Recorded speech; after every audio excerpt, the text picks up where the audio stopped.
Abacha.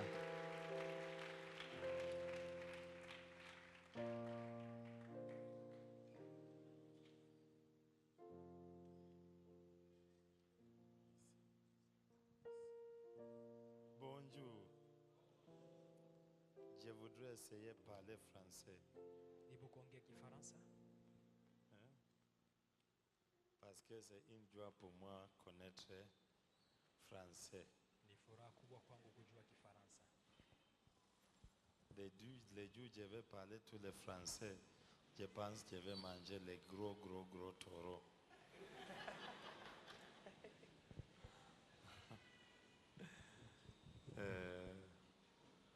Siku moja karibu nifungwe. Un jour, on a voulu m'arrêter. Sababu ya kukosa kujua lugha. Juste parce que je ne connaissais pas la langue. Walinichukua nikaona wananipeleka fasi. On m'a pris et amené quelque part. Naona juu imeandikwa Police Nationale. Et on écrit Police Nationale. Na wananiambia kuja. On me dit, viens. Sasa nashindwa nitasema nini na huyu mtu. Et je ne savais pas quoi parler. Kukosa kujua lugha. Juste parce que je ne sais pas la langue. Na nikawa ninawazia. Et je pensais que vile wengine tunafungwa kiroho. Certains sont bloqués spirituellement. Sababu hatujui lugha ya mbinguni. Parce que nous ne maîtrisons pas la langue du ciel. Lugha ya ufalme. La langue du ciel. Unajua kila ufalme inakuwa na lugha yake. Chaque royaume a sa langue. Sasa lazima ujue lugha ya ufalme. Et il te faut connaître la langue de ton royaume. Swahili ni lugha yetu hapa. Swahili c'est notre langue ici. Lakini lugha ya ufalme ni gani? Mais quelle est la langue de notre royaume? Amen. Sasa nataka nionyeshe kitu. J'aimerais montrer quelque chose. Mama ukiwa pale tu. Maman, là où tu es. Hebu soma hii maneno. Unaweza ona? Tu peux lire? Kwa nini hauwezi ona? Pourquoi tu ne peux pas? Iko mbali. C'est loin. Na mimi ninaona. Mais moi je vois. Mimi naweza soma. Et je peux lire. Kwa nini mimi naweza soma na yeye hawezi soma? Pourquoi moi je peux lire et elle non? Sababu ako na distance. Parce qu'elle est en distance. Sasa maandiko inasema. Il est écrit. Imeandikwa juu yangu katika kitabu. Il a été écrit à mon sujet dans le livre. Alafu ni Zaburi chapitre 40 ninasema. C'est Psaume chapitre 40. Alafu anasema ninakuja kufanya mapenzi yako. Il dit je viens accomplir ta volonté. Sababu imeandikwa juu yangu katika kitabu. Parce qu'il a été écrit à mon sujet dans le livre. Sasa imeandikwa juu ya maisha yako ndani ya kitabu. Ta vie est mentionnée dans le livre. Lakini ukiwa à distance, mais si tu es en distance, hautaweza kusoma ile kitabu. Tu ne sauras pas lire ces livres. Sababu mwenye ameandika ile kitabu, c'est lui qui a écrit ces livres. Ni Yesu. C'est Jésus. Na hiyo kitabu ya maisha yako yeye ako nayo. Et c'est lui qui a ces livres de ta vie. Ukisongea karibu, si tu t'approches, utaweza soma yenye imeandikwa ndani ya kitabu. Tu vas bien lire ce qui est écrit. Lakini ukiwa mbali, mais si tu es loin, hauwezi ukasoma yenye iko ndani ya kitabu. Tu ne sauras pas lire ce qui est dans les livres. Imeandikwa, il a été écrit, lakini hautakuwa unaona. Mais tu ne seras pas en train de voir. Sasa tukiongea destiny yako ni nini? Et lorsque nous parlons de ta destinée, imeandikwa ndani ya kitabu kuhusu wewe. Il a été écrit à ton sujet dans le livre. Lakini lazima usongee karibu. Mais il te faut être si proche.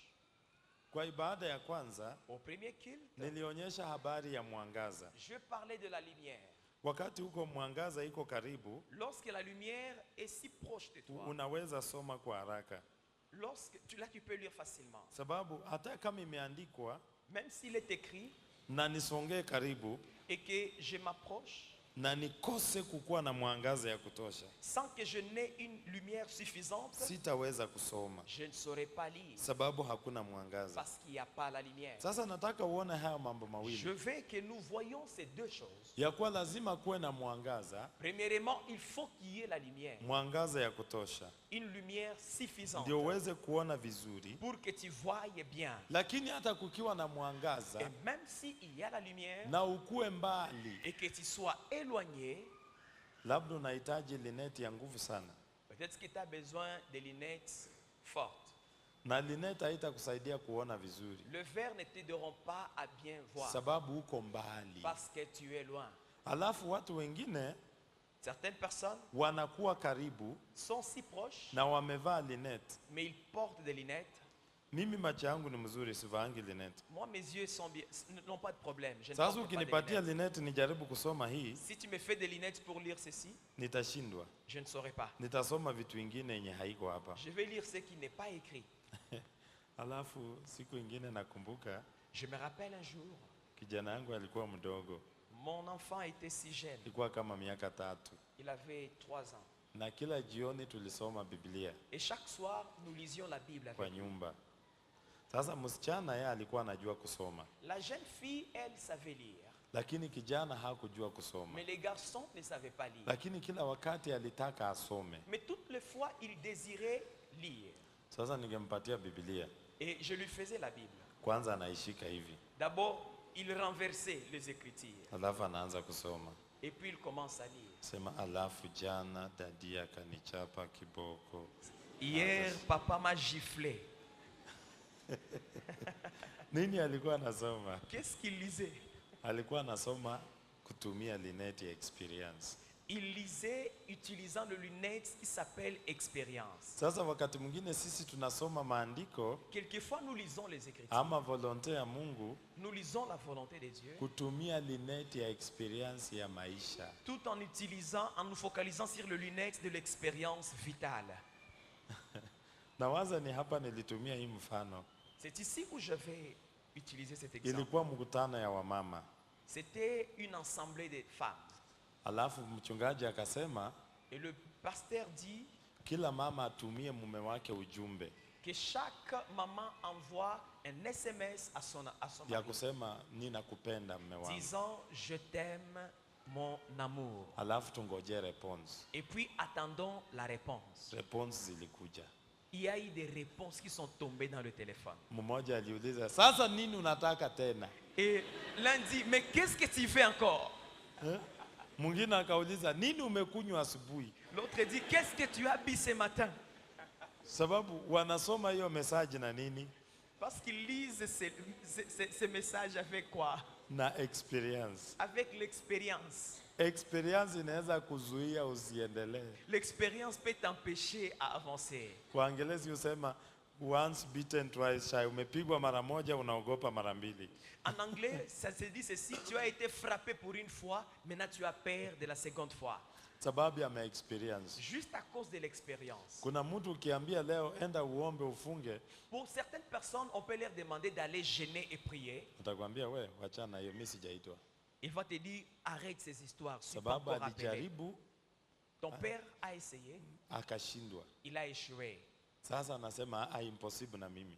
Il dit moi non, c'est pas possible. Experience za maisha. Juste l'expérience de la vie.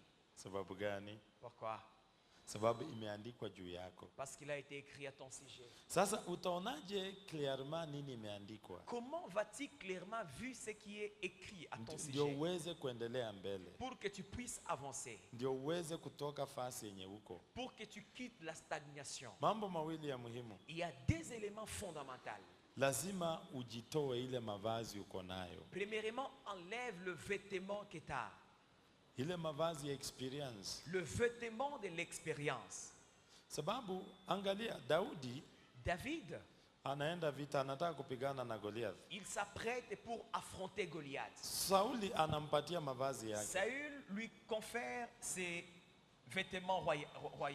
Ile mavazi ya Sauli ni nini? Ces vêtements de Saül, c'est quoi? Ni experience yake. C'est l'expérience qu'il a. Anasema ukivaa hii, Il dit si tu portes ceci ukipigwa hapa iko chuma. et qu'on te fait une lance, c'est le fer.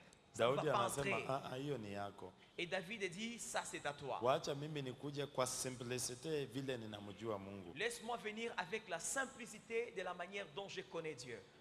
Sasa lazima tuamue kukuja vile tulivyo Il nous faut venir tel que nous sommes na vile imeandikwa juu yetu. et tel qu'il a été écrit à notre sujet. Ninafurahia na hii testimoniaji nimewahi toa tena. J'aime tellement ce témoignage que j'avais donné un jour. Papa mmoja alikosa karo ya shule, pesa ya shule ya Un watoto. papa avait manqué le frais scolaire pour ses enfants. Alipokuja kanisani, Et quand il est venu à l'église, akasikia mafundisho, il entendit les enseignements. ng'ombe kwa milima 1000 ni ya Mungu. Ng'ombe, toro zenye ziko kwa milima 1000 ni za Mungu. le 1000 taureaux qu'il y a à la montagne appartiennent à Dieu. Akasikia akasema, "He? Il entendit et dit, oh, Mungu anakuwa na ng'ombe?" Dieu a des vaches. Akapiga hesabu ng'ombe moja $300. Il calcula une vache coûte $300. Akajua watoto wanahitaji tu $300. Et il a su que les enfants n'ont besoin que $300 pour les frais scolaires. Mzee alitoka polepole akaenda nyumbani. Et ce papa est rentré calmement à la maison. Hakungojea aombewe. Il n'a pas entendu qu'on prie pour lui à l'église. Alipofika nyumbani, Et quand il est arrivé à la maison, akasema, "Baba yangu, il dit, mon père, uza ng'ombe moja." paye une vache, vend une vache, ok. Uza na nunua. Okay, sawa. Uza moja alafu nipatie ile pesa nilipie mtoto shule. Vends une vache et donne-le-moi pour payer le frais scolaire de mes Alafu enfants. Mungu aliuza moja tu. Et Dieu a acheté, a vendu une vache. Kuuza na kuuzisha. Na sisi ni kuuza na kununua. Sawa. Sasa nimeelewa. Sawa. Sasa yeye akauzisha moja, Mungu akauzisha moja. Et Dieu a vendu une vache. Na papa alipata pesa ya kulipia Et watoto ce shule. papa a eu l'argent pour payer le frais. Ni simplicité. La simplicité. Mungu hayuko compliqué. Dieu n'est pas si compliqué. Sisi tunamfanya anakuwa compliqué. C'est nous qui les rendons compliqués. Vile imeandikwa tu ndio vile iko. Tel qu'il est écrit, c'est comme ça qu'il est. Waacha kufikiria zaidi. Ne pense pas trop. Wewe chukua vile iko. Saisis les choses telles que c'est écrit. Alafu Mungu roho atakunongonezea vile ukomprendre. Et l'esprit va t'aider à comprendre. Na itakuwa mzuri. Et ça sera important. So unataka kuona vizuri? Veux-tu bien voir? Toa lunette. Enlève tes lunettes. Toa lunette. Enlève tes lunettes. Leo kuna watu ukiambia ninakupenda, Aujourd'hui, si tu dis à certaines personnes, je t'aime, ataona shida, il va commencer à avoir des ataona problèmes. watu wanataka kumuibia, Les gens qui veulent les chipper, ataona mambo mingi. il verra beaucoup de choses. Sababu aliambiwa nakupenda na akaibiwa. Parce qu'un jour, on lui avait dit je t'aime et on lui avait dérobé.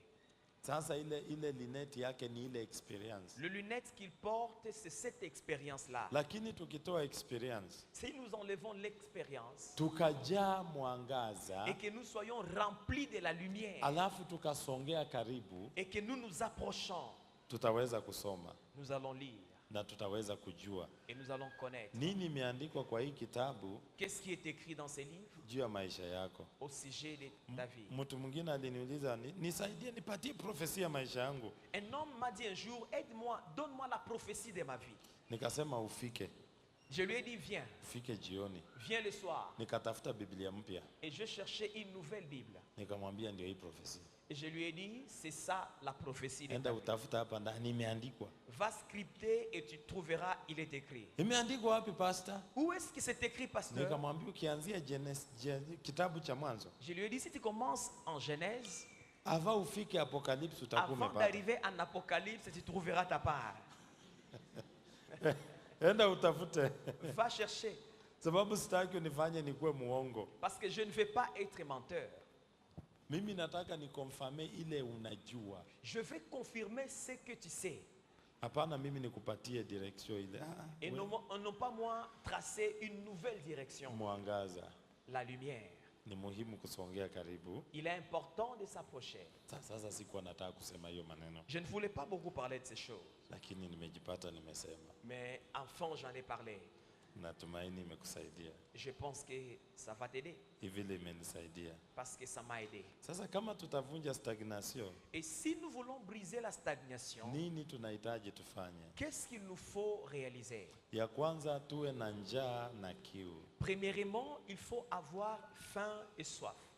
Na mtu mwenye ako na njaa Une personne qui a faim huwa hachagui chakula. ne cherche pas, ne distingue pas la nourriture. Yeye huamua tu anakula. Lui, ce qu'on lui présente, c'est ce qu'il mange. Umeona mtu mwenye ana kiu ya sigara As-tu vu quelqu'un qui a soif de la cigarette? akitembea kunjia, Lorsqu'il passe sur le chemin aone shege mmoja anavuta sigara, et il voit un maïbobo qui prend la cigarette, atakimbia haraka pia achukue hiyo. il va fuir rapidement et ravir cette cigarette pour en Sababu gani? utiliser. Sababu iko kiu ndani yake ya Parce sigara. que c'est une faim qu'il a en lui. Sababu tukikuwa na njaa na kiu, Si nous avons faim et soif, inatusukuma tutafute. Cela nous pousse à chercher. Mtu mwenye ana njaa na kiu hawezi akatafuta. Une personne qui n'a pas soif et faim ne peut pas se donner à chercher. Mtu mwenye ana njaa na kiu utafuta makosa. Une personne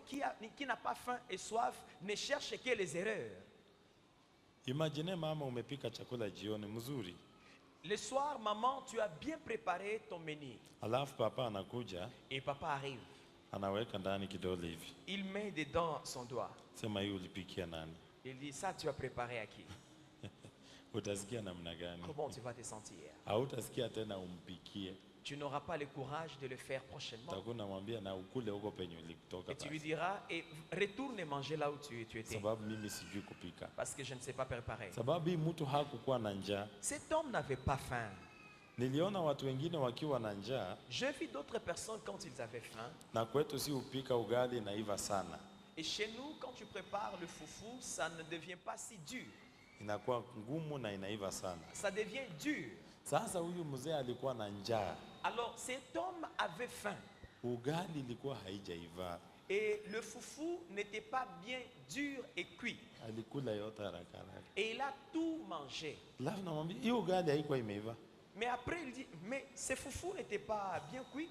Lakini iko ndani ya tumbo, sasa nani anajua? Mais c'était dans le ventre. Njaa na kiu. La faim et la soif. Daudi anasema katika Psalm 42, Dans Psaume chapitre 42, anasema namna gani mstari wa kwanza? qu'est-ce que David nous dit? Moyo wangu wamtamani Yesu. Moyo wangu wakutamani. Moyo wangu wakutamani Baba. Moyo wangu wakutamani. Verse ya kwanza hadi ya tatu. Au chef des chantres cantiques des fils de Corée, comme une biche soupire après des couronnes d'or, ainsi mon âme soupire après toi, ô Dieu. Mon âme a soif de toi, du Dieu vivant. Quand irai-je et paraîtrai-je devant la face de Dieu? Amen. Amen. Anasema jinsi ayala anaonea kiu maji, De manière qu'une biche soupire des courants d'eau, ndivyo moyo wangu unakutamani. ainsi mon âme soupire après toi. Kama tutaondoka penye tuko, Si nous quittons de là où nous sommes alafu tuweze kwenda hatua ya mbele, et franchir un pas, mioyo yetu lazima itatamani kitu kipya. nos cœurs vont désirer quelque chose de nouveau. Mioyo yetu itakuwa na njaa kwa sababu ya Mungu. Nos cœurs auront soif de Dieu. Mioyo yetu itakuwa na njaa ya kuona mabadiliko. Nos cœurs auront soif de voir les changements. Sababu ya kuwa na njaa, Vu, lorsqu'on a soif ou tutakuwa faim, na matarajio. nous aurons des aspirations. Sababu kama hauna matarajio, Si tu n'as pas des aspirations, aspiration ou bien expectation, ni même chose. Ni expectation. Expectation pia ni français. Mimi nilifikiria ni neno ya kizungu nimeifanya imekuwa français. Sababu niligundua wakati mwingine ukitaka kusema français unasema tu anglais lakini unasema na sauti ya français. Bien.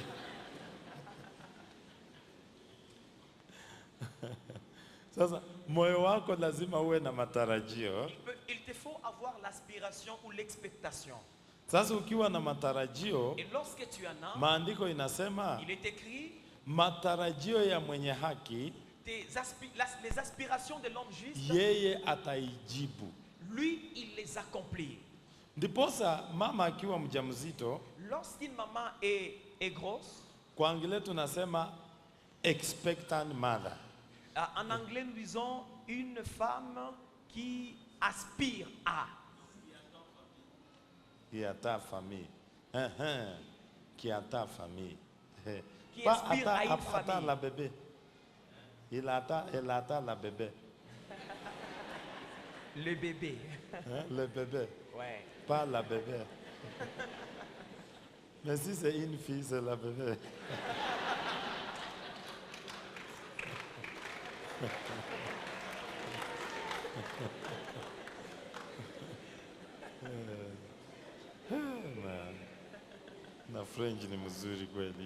Français tellement intéressant. Sasa matarajio yako, tes aspirations, hauwezi ukakuwa na matarajio tu ne peux pas avoir des aspirations na ukose njaa na kiu ya kutimiza. sans que tu n'aies la soif et la faim d'accomplir. Lazima uwe na njaa na kiu ya kujibu matarajio. Il te faut être affamé et assoiffé d'accomplissement. Alafu Mungu anajibu ile. Et c'est là que Dieu réalise. Sababu kuna matarajio Il y a certaines aspirations. na kuna njaa ya kuona matarajio imetimia. Et il y a également la faim de voir cette chose s'accomplir. Lakini mtu mwenye amekaa Mais quelqu'un qui se met juste hana là matarajio, et qui n'aspire à rien, hana chochote, qui n'attend rien, yeye yuko tu. il est juste là, vaille que vaille. Unamuuliza uko wapi? Tu lui demandes où est-ce que tu es. Tuko tu humu, tuko tu hapa tu. Il dit, bon, on est juste là. Unafanya nini? Que fais-tu? Nangojea wewe tu. Je n'attends que toi venir. Huyo mtu utachoka na yeye. Tu vas te fatiguer de cette personne. Utasema saa wewe endelea tu kungojea. Et tu diras, continue à attendre. Wacha sisi twende. Lorsque nous avancions, Wewe ngojea kidogo. toi attends toujours Matarajio. les aspirations. Sababu uko na njaa na kiu. Parce que tu as faim et soif. Kama utavunja stagnation, Si tu veux briser la stagnation, lazima uwe na njaa na il kiu. faut que tu aies la soif et la faim Kwa sababu ya Mungu, de Dieu, kwa sababu ya haki, de la justice, kwa sababu ya kuendelea mbele, la soif d'avancer, kwa sababu ya kutaka kuona mabadiliko. de vouloir voir et vivre les changements. Kulikuwa na vijana watatu Il y avait 3 jeunes. walikuwa wanaona kanisani kwao mambo haiendi Ils mzuri. voyaient dans leur église que les choses n'allaient pas bien. Mambo ilikuwa ni ngumu. Les choses étaient dures. Wakakuwa na njaa na kiu. Ils avaient faim et soif. Waliingia kanisani vendredi Et ils sont entrés le vendredi à na l'église. wakajifungia. Ils se sont Na enfermés. ile njaa na kiu wakaigeuza ikakuwa maombi. Et cette faim et soif s'est transformée en prière profonde. Wakalia mbele ya Mungu. Ils ont pleuré devant Dieu. Wakatoka Dimash asubuhi. Ils sont quittés le dimanche matin Wakarudia Kilt. et retournés au culte. Wakati mchungaji alichukua mikro, Et lorsque le pasteur a pris le micro, Mungu alikuja Dieu est venu na alibadilisha mambo. et il a changé les choses à Sababu l'église. gani? Pourquoi? Sababu moto ushuka kwa sadaka. Le feu est descendu sur les offrandes. Hakuwezi kukakuwa na moto Il ne peut pas y avoir du feu kama hakuna sadaka. s'il n'y a pas le sacrifice. Na sadaka ni nini? Et le sacrifice, c'est quoi? Sadaka ni wewe na mimi tumejitoa kwa sababu C'est ya toi Mungu. et moi qui nous confions. Tunaweza irepresente kwa pesa, Ça peut être représenté par l'argent tunaweza irepresente kwa kujitolea kwetu, ou soit par notre consécration. tunaweza kuirepresente kwa kukuja na kusema sitoki hapa hadi Mungu afanye kitu. Ou soit ça peut être représenté par le fait de venir et dire je ne quitte pas avant que Dieu ne puisse agir. Alafu moto inashuka. Et là, le feu descend. Sasa njaa yako na kiu iko kwa nini? Et ta faim et ta soif est fondée sur quoi? Kuna watu wanakuwa na njaa na kiu ya nguo. Il y a des gens qui ont faim et soif des vêtements. Ndio ukienda kwa nyumba zao wako na stili yote ya manguo. Et quand tu arrives dans leur maison garde-robe, il y a tout style de vêtements. Alafu pande ingine wameshindwa. Et dans d'autres domaines, ils ont échoué. Lazima tukue na njaa na kiu. Nous devons avoir faim et soif. Kama tutaweza kutoka penye tuko tufanye avance. Si nous de quitter de là où nous sommes pour avancer, Njaa na kiu la faim et la soif, ni mambo ya muhimu. ce sont des choses importantes. Kitu cha pili, Deuxième chose, lazima tuinuke. nous devons nous lever. Tuinuke tuache kukaa. Levons-nous et cessons de nous mettre. Kwa ibada ya kwanza Au premier culte, tuliongea habari ya alitaje panit. nous avions parlé des panites. Epainet, Epainet. Si ingekuwa tu epanitas kama angle. Epainet. Epainet. Yeye Epainet Monsieur Epainet, alijulikana na nini? il était connu comment? Paulo anaandikia Warumi barua. Paul écrit aux Romains, Alafu anasema msalimie Epainet. et il dit saluez Epainet. Yule aliyekuwa wa kwanza kuamini. C'est lui qui a été le premier à croire. Sifa yake ndani ya kanisa Son succès dans l'église ni ya kuwa yeye alikuwa wa kwanza kuamini. dépendait de son ancienneté. Il a été le premier à croire. Nini anafanya Et ingine? qu'est-ce qu'il fait après ça? Anatia viti joto. Il ne fait que chauffer les bancs. Lakini hakuna kazi ingine anafanya. Il n'y a rien qu'il fait. Ni hawa membra wako present. Ce sont des membres dans les églises qui sont si présents. wanakuja kila dimanche hawakosi, Ils viennent chaque dimanche ponctuel. lakini ukiuliza mavwaze yao, huyo ni Mkristo ama Et hapana, quand tu demandes aux voisins, celui-ci est chrétien ou pas, watakwambia hatujui. on te dit, nous ne savons vraiment pas. Sisi tunamwonanga tu akitoka akirudi, On le voit juste quitter et entrer. hakuna impact. Il n'y a pas d'impact. Wacha niseme hivi, Laisse-moi dire ceci. ukiangalia kitabu cha Matendo ya Mitume, Lorsque tu scriptes Actes des Apôtres, popote mitume walienda, partout où les apôtres passaient, kulikuwa na mambo mawili. il y avait deux choses. Kulikuwa na réveil, Il y avait le réveil kama spirituel. hakukuwa na réveil, Et s'il n'y avait pas de réveil kulikuwa na spirituel, manifestation, il y avait la manifestation. walipigwa, Ils étaient frappés. watu waliwakataa Les gens le refoulaient sababu ya injili, à cause de ama l'évangile. watu waliwakubali Soit on les acceptait na wakabadilisha ile muji. et ils bouleversaient les cités. Sasa nikuulize swali, Laisse-moi te poser une question. umekaa mkatie miaka Tu 10 es dans ton quartier pendant 10 ans na watu hawajui kama we ni et Christian, les gens ne savent même pas que tu es chrétien. ni kusema umekubaliana na vitu yao yote, Cela veut dire que tu t'es adapté à leurs affaires. haujainuka kupita ile livo Tu wamekuwekea. ne t'es pas encore levé pour surmonter ces niveaux-là. Lazima tuinuke, Nous devons nous lever. hatuwezi tukakaa fasi tulikuwa, Nous ne pouvons pas demeurer là où nous étions. lazima tusimame, Nous devons nous tenir debout, tuchukue msimamo mpya, prendre une nouvelle tuseme responsabilité hapana. et dire non. Unajua mtu anaitwa Finehas Tu sais, c'est lui qu'on appelle Phinéas kwa Biblia, dans la Bible. kitabu cha Hesabu, kitabu cha Numbers. Nombre. Sasa Moise na wazee Et Moïse et les anciens, walikuwa wamekaa ils étaient assis. wanajaribu kujadiliana mambo vile inaendelea, Ils s'entretenaient sur les affaires. sababu ya usherati ilikuwa inafanyika Il y Israeli. avait la débauche qui débordait. Alafu mwanaume anakuja na mwanamke Moab, Alors il y a un homme qui vient avec une femme moabite anaenda kufanya usherati naye. et qui va faire la débauche avec elle. Moise walikuwa amekaa, Moïse et les autres étaient là. Finehas akasema hapana, Phinéas s'est dit non, c'est hii assez. kitu inanihusu, Cette chose me concerne. nitaamuka nifanye kitu. Je me lève et agis. Akachukua mkuki Je prends une lance akaenda akawaweka, et il les a transpercés. sababu aliinuka. Parce qu'il s'est levé Mungu akasema et Dieu dit, amenitetea, il a plaidé ma cause. sababu amenitetea. Parce qu'il a plaidé ma cause, Akaanza kutabiri mambo itatendeka kwa Finehas. Dieu commença à prophétiser ce qui va se passer dans la vie de Phinéas. Unajua, ninaomba sana Je prie tellement ya kuwa watu wakusumbue que les gens te tourmentent ndio uinuke. afin que tu montes. Nilikuwa ninaangalia kitabu cha Wafalme, Je lisais le livre des rois. nikaona Elize alikuwa amekaa, Elisha alikuwa amekaa, J'ai trouvé que Élisée était assis. watu Samaria imefungwa, imezingirwa, Samarie était envahie. mfalme wa giza anataka kuwamaliza. Le roi de ténèbres voulait les exterminer. Elisha alikuwa tu amekaa, Élisée était là, intact. afanyi kitu. Il ne faisait rien. Alafu mfalme wa Israeli Le roi d'Israël, akasema atang'oa yeye kichwa. et il dit qu'il va lui couper la tête. Alipotumana ile ujumbe, Lorsqu'il a envoyé cette ile nouvelle, ujumbe ilifanya nini?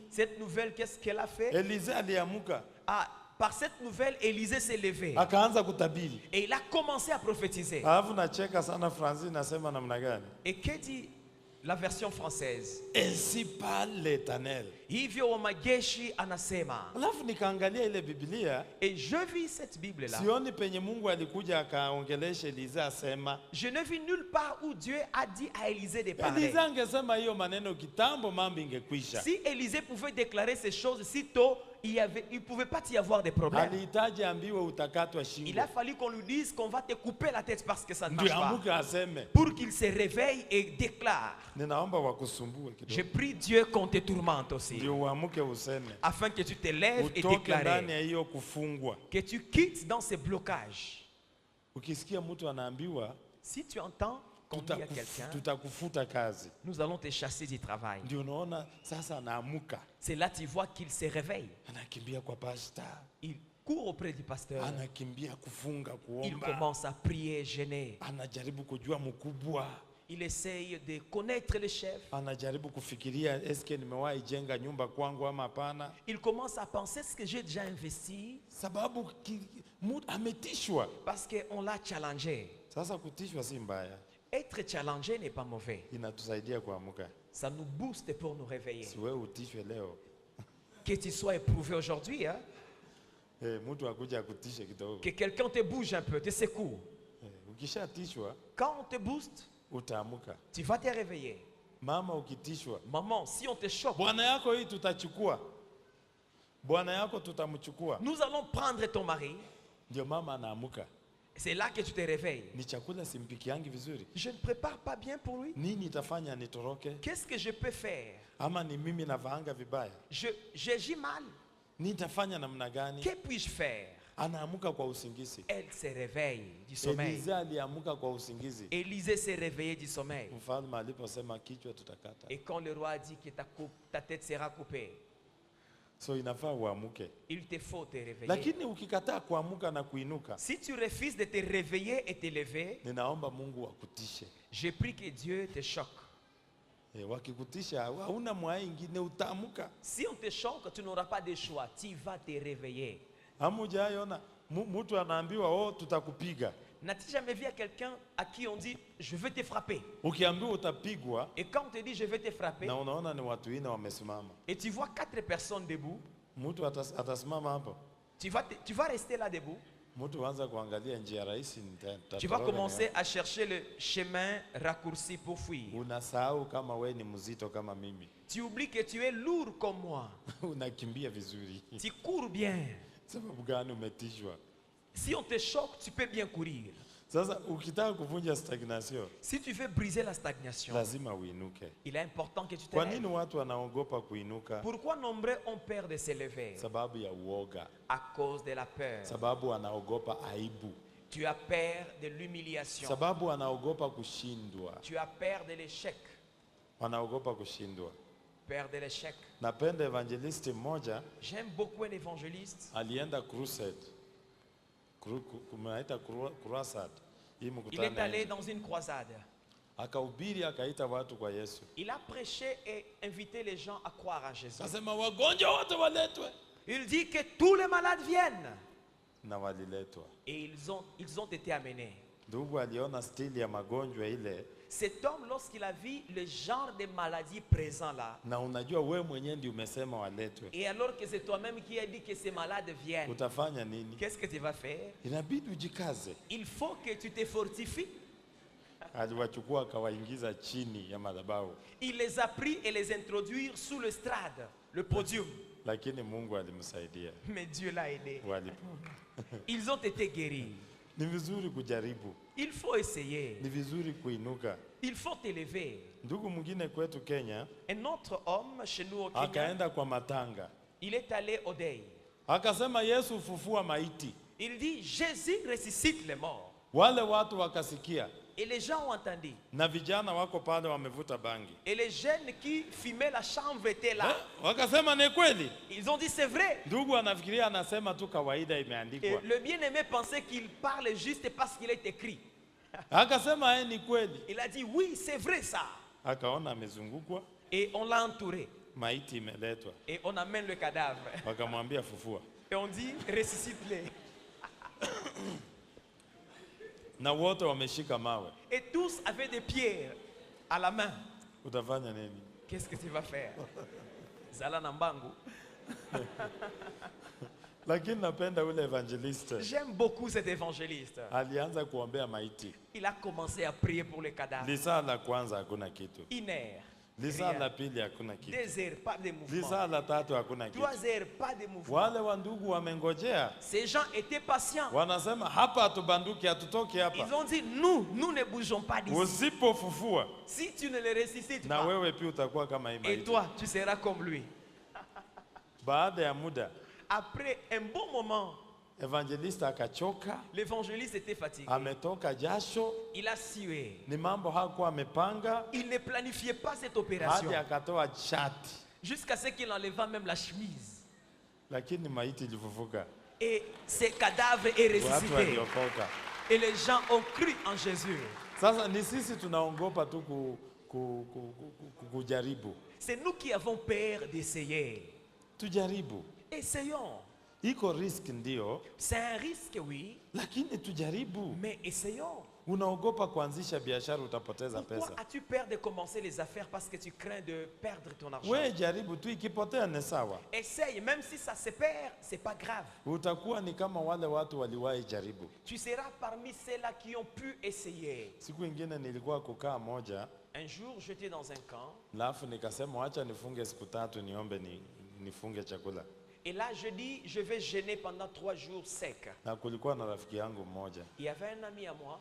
Akaniona siku ya kwanza nimesikuli, Il m'a vu le premier jour, je ne mange pas. siku ya pili sikuli, Deuxième jour, siku ya tatu sikuli. troisième jour, Akakuja akaniambia, yani hujakufa et il est venu me dire, t'es pas encore mort na bado umenona tu. et tu es toujours splendissant. Pia mimi nitajaribu. Et oui, moi aussi je vais essayer. Akajaribu akainua niveau. Il a essayé et élevé son niveau. Ukijaribu hautakufa, Si tu essayes, tu ne mourras pas. sababu umejaribu ndani ya Mungu. Parce que tu essayes en Dieu. We jaribu hiyo biashara unafikirianga. Toi, essaie de faire ces affaires que tu désires. Jaribu tena. Essaye encore. Jaribu kuhubiria mtu mmoja pale nje. Essaye de prêcher à quelqu'un là. Jaribu. Essaye. Wacha kukaa Cesse de demeurer stagné kama Epainet. comme Epainet. Epainet amekaa. Epainet était assis. Kitu ya tatu. Troisième élément. Kitu ya tatu tunahitaji Troisième élément que nous désirons ili tuvunje stagnation pour briser la stagnation, ni imani. c'est la foi. Imani. Sasa sitaki kupatiana definition ya imani, Je tunaijua. ne vais pas vous définir la foi, on connaît ça. Lakini tunakuwa na imani kwa mwenye anakuwa na kapasite kutuliko. Nous avons la foi en celui qui a la capacité.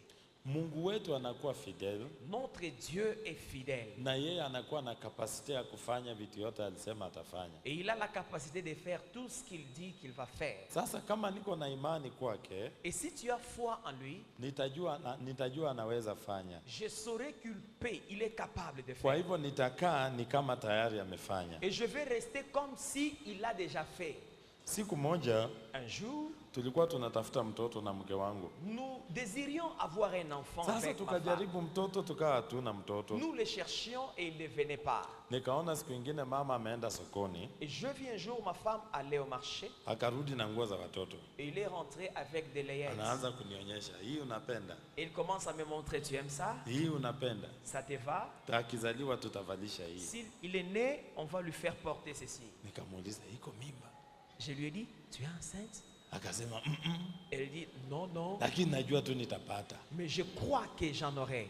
Sasa ile ni imani. Ça, c'est la foi. Imani unakaa ni kama ishatendeka, La foi, tu vis comme si c'est déjà fait. uko na confiance imetendeka, Tu as la certitude que c'est fait. sababu Mungu atatenda. Parce que Dieu va le faire. Yeye ni fidel. Lui, il est fidèle. Iko kama leo ninajua nitalipwa mshahara, C'est comme un ouvrier qui sait qu'il aura son salaire. sababu najua nitalipwa mshahara. Par le fait que je sais que j'aurai mon salaire, Naambia mtu kuja tarehe 2 utapata pesa yako. et je dis à quelqu'un, viens les 30, tu auras ton argent. Sababu gani? Pourquoi? Unajua itakuja. Tu as foi que ça viendra. Fin de mois pesa yako itakuja. À la fin du mois, il y aura ton salaire. Sababu gani unajua itakuja? Pourquoi tu le sais? Unajua ulifanya kazi. Tu es sûr que tu as travaillé. Sasa tukiwa ndani na imani kwa Kristo, Et si nous avons foi en Jésus, tunajua tumefanya yenye tunahitaji tufanye. nous avons fait ce qu'il faut. Nayo ni nini? C'est quoi? Kumwamini Kristo. Croire en Christ. Kuamini kazi alifanya. Croire en l'œuvre qu'il a Hiyo fait. ndio tumeamini. Oui, nous croyons. So tunajua atafanya Nous croyons et nous croyons qu'il va faire. na itakuwa mzuri. C'est bon ça. Sasa lazima tuwe watu ya imani. Il nous faut être des hommes et des femmes de Sababu foi. tukikosa imani Si nous manquons la foi, ni ngumu kuendelea. il est difficile d'avancer. Ni ngumu kujua mambo. Il est difficile de connaître les choses. Tusipokuwa na imani Si nous n'avons pas la foi, tunabakia pale. nous stagnons. Alafu imani La foi inatupatia kitu kimoja cha muhimu, nous donne un élément important, uvumilivu. la patience. Uvumilivu La patience inaendana sana na imani. va de pair avec la foi. Hauwezi ukakuwa na imani Tu ne peux pas avoir la foi alafu ukakosa kuvumilia. et manquer la patience. Ukiona watu wenye wanakuwa kwa ndoa mbaya, Si tu vois des gens qui sont dans des mauvais mariages, unamuuliza mbona umekaa kwa hii mariage? si tu vois quelqu'un qui est dans un mariage sans être marié Non, non, et non. lui dit pourquoi tu es dedans, Unaona analia na kuambia najua tu Mungu atambadilisha. et il pleure et dire je sais que Dieu va les changer. Mungu anaweza kumbadilisha. Dieu peut les changer. Ni vizuri tukue na imani. Il est important que nous ayons la foi. Na imani La foi inafanya tunavumilia. fait que nous soyons si patients. Na tukivumilia Et en patientant, inatupatia compartment ya kiungu, tabia ya kimungu. cela nous donne la nature, le caractère de Dieu. Sababu ninajua Mungu atafanya, Parce que je sais que Dieu va agir. hata kama hajafanya najua atafanya. Même s'il n'a pas encore fait, je sais qu'il va le faire. Sasa nitaendelea kujibeba vizuri. Alors je vais continuer à bien me comporter. Sitaenda kumsaidia. Je ne vais pas chercher à aider Dieu. Ninajua atafanya. Je crois qu'il va faire. Sasa nitakaa vile anataka nikae. Je vais m'arranger et demeurer tel qu'il veut que je sois. Watu wengi hutoka kwa njia za Mungu Nombreux laissent la bonne voie de Dieu sababu wanafikiria wamechelewa, parce qu'ils pensent qu'ils sont en retard alafu wamechoka. et ils se fatiguent. Sasa wanawacha. Et là, ils se séparent. Tukue na imani. Ayons la foi. Na wakati tunakuwa na Et imani, lorsque nous avons la foi, ni rahisi kuendelea pamoja na Mungu. il nous est facile d'avancer avec Dieu. Ni rahisi kupata majibu. Il est facile d'accéder à l'exaucement. Sasa nimesema mambo mengi. Je parlais de beaucoup de choses. Mwalimu mzuri hufanya resume Un bon enseignant fait le résumé ya mambo yote nimesema. de tout ce qu'il a été dit. Ni vizuri kuelewa yote. Il faut tout comprendre. Nimeongea habari ya njaa na kiu. Je parlais de la faim et de la soif. Tukue na njaa na kiu. Ayons faim et soif. Alafu tuinuke. Et là, lèvons-nous. Tuache uoga. Cessons d'avoir peur. Uoga ya kuaibika. La peur de l'humiliation. Tuendelee mbele. Avançons. Tukue na imani. Ayons foi. Na tukifanya hii mambo yote, Et lorsque nous faisons toutes ces choses, inaleta mambo mbili ya muhimu. ça nous amène deux choses importantes. Inafanya tunakuwa na assurance ama confidence kwa Mungu. Ça nous communique la confiance ou l'assurance en Dieu. Alafu inajiexpress ama inajitokeza kupitia maombi. Et ça s'exprime par le canal de la prière. Hawezi ukaniambia wewe uko na imani na ukose kuomba. Tu ne peux pas me dire que tu as la foi alors que tu ne pries pas. Hawezi ukasema mimi nitainuka na ukose maombi. Tu ne peux pas te dire que je vais me lever sans que tu ne pries. Alafu nikasema ya muhimu pia, Je vais aussi dire, inafaa utishwe kidogo il faut que tu sois choqué ndio uinuke, pour que tu te lèves, uchukue position yako. pour que tu prennes ta position. Unajua ninapenda Elisha J'aime beaucoup Élisée. sababu wakati Naaman aliletwa Israeli Lorsque Naaman a été amené en Israël, akapelekwa kwa mfalme, on l'a amené auprès du roi. mfalme akatoa nguo Le roi a déchiré ses vêtements par akasema, peur. hey, huyu ananitafuta vita. Il dit, oh, cet homme veut la guerre avec Sababu moi. kulikuwa na tishio kidogo. Parce qu'il y avait une épreuve. Elisha anasema aletwe kwangu Élisée dit, amenez-les auprès de moi. ajue kuna nabii Israeli. Et qu'il sache qu'il y a un prophète en Israël. Alijua position yake Il a su sa position. sababu alisoma imeandikwa. Parce qu'il a lu qu'il est écrit. Tusongee karibu. Approchons un peu. Kitu cha mwisho nataka niseme cha muhimu, Ce que j'aimerais dire enfin, naunganisha na ile point ya kwanza je vais l'ajouter sur le premier ya point, kusongea karibu ndio uone. qui consiste à s'approcher si près pour bien voir. Ukiona mtu anakuwa mbali na hii madhabahu hapa, Lorsque tu vois quelqu'un s'éloigne, toujours s'éloigner de l'autel, moyo yake iko mbali. quelqu'un qui a l'habitude de se mettre loin, Yeye ni membre ya hii eglise, son cœur est loin, il est membre de cette église, lakini moyo yake iko mbali. mais son cœur est toujours loin. Ni même manière moyo yake iko mbali na Yesu. Et de la même manière, son cœur est loin de Jésus. Sasa si umejijua Tu te connais? wewe unakuanga hapa karibu ama Lorsque tu arrives au culte, tu es toujours devant ou tu veux toujours rester loin? Wacha nikuombee. Je vais prier pour toi. Inamisha nyuso yako nikuombee. Incline ta tête. Je vais prier pour Takuombea toi. neema. Je vais prier la grâce. Baba, kwa jina la Yesu, Père, au nom de Jésus, nimesimulia maneno yako je parlais de tes paroles. Ninaomba nguvu na uwezo wa Roho Je demande que la puissance et la force du Saint-Esprit juu ya watoto wako sasa, viennent sur tes enfants, ili waweze kutimiza neno la Mungu, afin qu'ils accomplissent la parole de Dieu, waweze kuendelea, qu'ils évoluent, stagnation ivunjike. que la stagnation soit brisée. Baba, nimeomba kwa jina la Yesu, Père, je prie au nom de Jésus. wale wanafaa kutishwa watishwe, Ceux qui doivent être choqués, qu'ils soient choqués. wale wanafaa kuchapwa kiboko wachapwe, Ceux qui doivent être giflés, qu'on les gifle. ndio wainuke wachukue position zao Afin qu'ils s'élèvent et prendre leur position en kwa toi. jina la Yesu. Au nom de Jésus. Kuanzia leo Jehova, À partir d'aujourd'hui, nimesema Jéhovah, ni asante, je dis merci. wabariki Bénis-les. kwa jina la Yesu. Au nom de Jésus. Amen.